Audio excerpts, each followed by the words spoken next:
As we welcome the team that finished bottom of the pile last season but look much brighter this, Balestier Khalsa against Albirex Niigata on a revenge mission after a very disappointing season by their standards last campaign. They could only manage fourth and they finished without a trophy for the first time since 2014. Coming into this one though, they've looked the most impressive of the teams we've seen in action so far.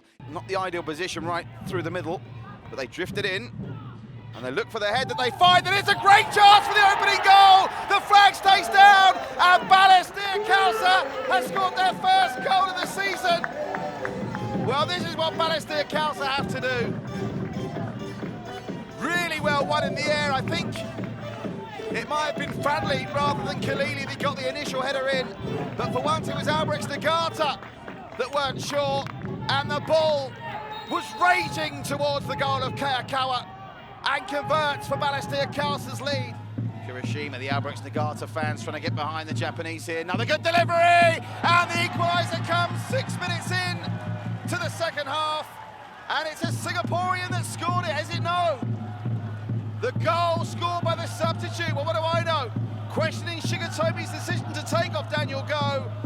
But Ryoya Taniguchi has proved that decision spot on.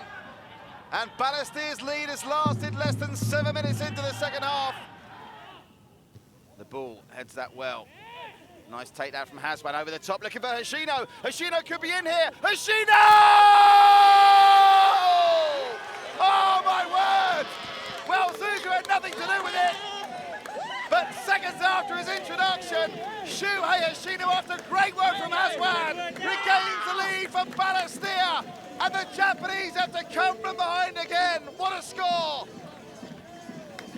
The Golden Boot winner from 2018, and Zuzu was involved. He headed it on to Haswan. Haswan through to Hoshino, and how many times do we see him score goals like this for Albirex Niigata? Krychek manages to get it out, and unfortunately now the floodlights have failed on us. Oh my word, what drama here. With 15 minutes to go, the floodlights have gone. I'm just looking up. I think there's a suggestion a couple of the floodlight bulbs have come back on, but we are now faced with a local time of 7:10 in the evening, and it's only going to get darker, so unless they can restore these floodlights, well, that's going to be very interesting. It would be heartbreaking for Balestier Khalsa if this game was to be abandoned. Do they come back tomorrow and play 12 minutes? Goodness only knows what the provisos are put in place to deal with this, but it's such a shame because the game was building up to a fascinating climax with Balestier Khalsa regaining the lead with half an hour to go through Shuhei Hoshino. Game on, let's get ready to rumble for the second time tonight. Let's hope the floodlights hold out. Albirex Niigata, for all of their possession, 75% of it, and their 14 shots on goal. Have only scored once and have been thwarted on a number of occasions by a masterful Zyful performance, a captain's performance from between the sticks.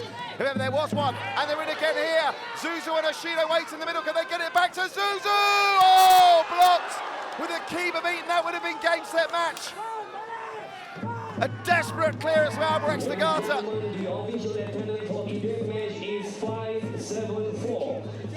To keep the game alive. As Albirex Niigata now go into the area, can they level it up? Oh, they've equalised! Seconds after, Zuzu could have wrapped it up. Ryo Nishiguchi has broken Balestier's heart with 60 seconds to play, and now Shigatomi wants it to go for the winner. Seconds after Zuzu should have scored, Albirex Niigata and Ryo Nishiguchi have, and that's just a question of a team coming forward against tired limbs. And not for the first time and not for the last, Tomoyuki Doi and Ryo Nishiguchi involved in an Albirex Niigata goal this season. They linked up for the opener against Gaeling in the first game of the campaign.